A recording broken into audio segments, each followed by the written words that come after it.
Nicholas, and I'm going to read Arthur's Christmas by Mark Brown, an Arthur adventure. For my grandma Thora, who taught me about giving. Arthur and D.W. had been in the drugstore for a long time. For heaven's sake, D.W. said, this store is full of presents. Pick one and let's go. It has to be just right, said Arthur. I want Santa to like it. Well, hurry up, said D.W. I want to get home and see if Grandma's here and how many presents she brought me. At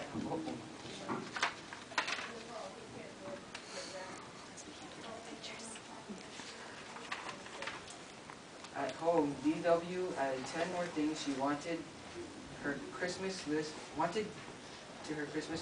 and copied it over in red pencil. Arthur and D.W. cheered when they heard the car in the driveway.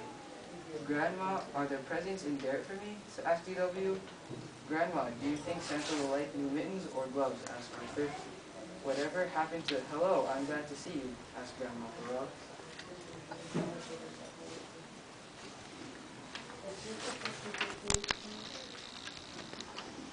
After dinner, everyone relaxed. Look, said D.W. I teach Killer a trick. Taught, said Grandma. You taught Killer a trick. But D.W. didn't hear. She had seen something on television to add to her list. Arthur, what's the matter? Asked Grandma. I haven't found the right gift for Santa, said Arthur. Only 2 shopping days left, reminded D.W.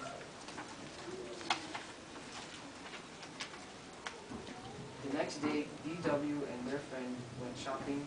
Killer went too. Arthur searched the entire store and still couldn't find the perfect gift for Santa. What's the big problem? Asked D.W.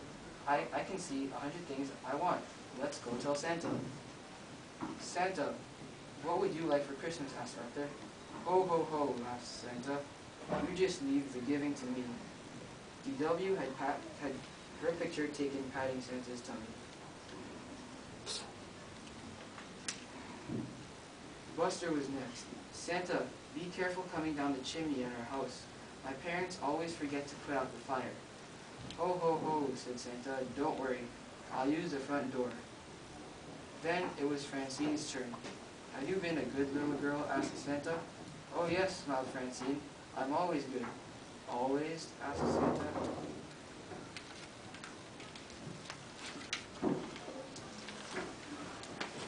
Afterward, Buster treated them all to ice cream. Arthur could hardly finish his root beer float. He had only one more shopping day. Look, said Francine, Santa eats ice cream. I'll have a banana split with 6 scoops of bubblegum ice cream, said Santa. With double hot fudge with cream and nuts. I'll say he eats ice cream, said D.W.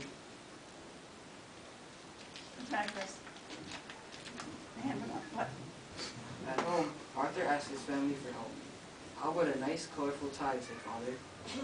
Aftershave is always a good gift, said Mother. I bet Santa could use some toasty warm long john, said Grandma. Arthur, you're taking this shopping too seriously, said D.W. Just do what I do. Get everyone the same thing.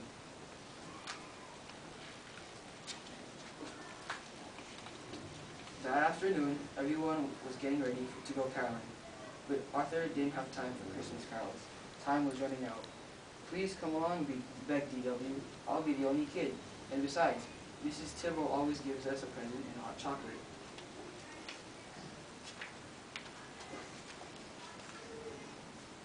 Arthur went window shopping instead, hoping that would give him an idea for Santa's present. Santa was ho-ho-hoing and drinking diet root beer at the car wash. Moments later, Santa was at the Golden Chopsticks eating sub-gum chow goo. Santa must have run to the deli at the corner of North and Main. The waitress shouted Santa's order to the cook. Catch a fish, hit it with rye, and put a pair of shoes on it. Santa sure eats a lot, thought Arthur. Finally, Arthur went home. He hadn't seen a single thing in any of the store windows he thought Santa would like. Santa was on TV eating Papa Piper's pickled peppers. That's it, said Arthur. He started making his list. Arthur counted his money. D.W., he said in his sweetest voice. Okay, how much do you need? Asked D.W. But only if you promise to stop being such a grouch.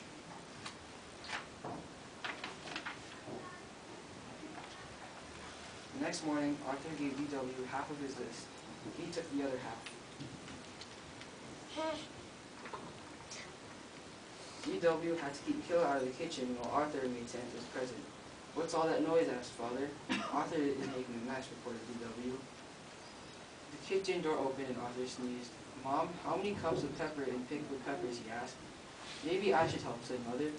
"No, please," said Arthur. "I want to make Santa's present myself. Just tell me how many sticks of gum in the sub-gum chow blue." "Poor Santa," said DW. Hours later, Arthur whistled while he set the table for Santa. "What's that?" asked Father.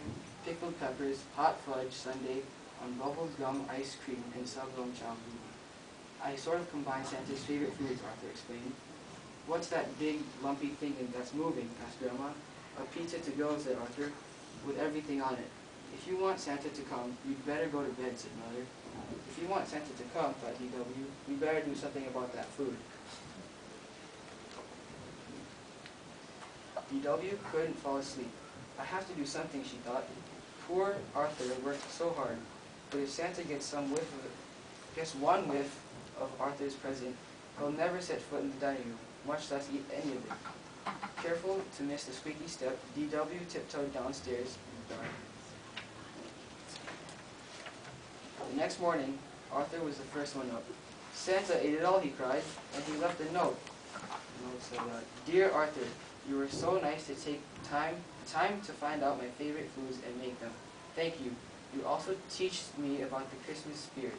Love, Santa. P.S. Aren't you lucky to have such a nice little sister?" The end. Who do you think wrote that note? I know already. No, not ours. Santa Claus. Richie? Looks like one box to the bottom. Santa. DW. Bigger one. Yes, Pero you have to be. Aren't you happy you have a nice little sister? Hey. That was a good book. What do we say, boys and girls? Thank you. And Hiram, are you happy?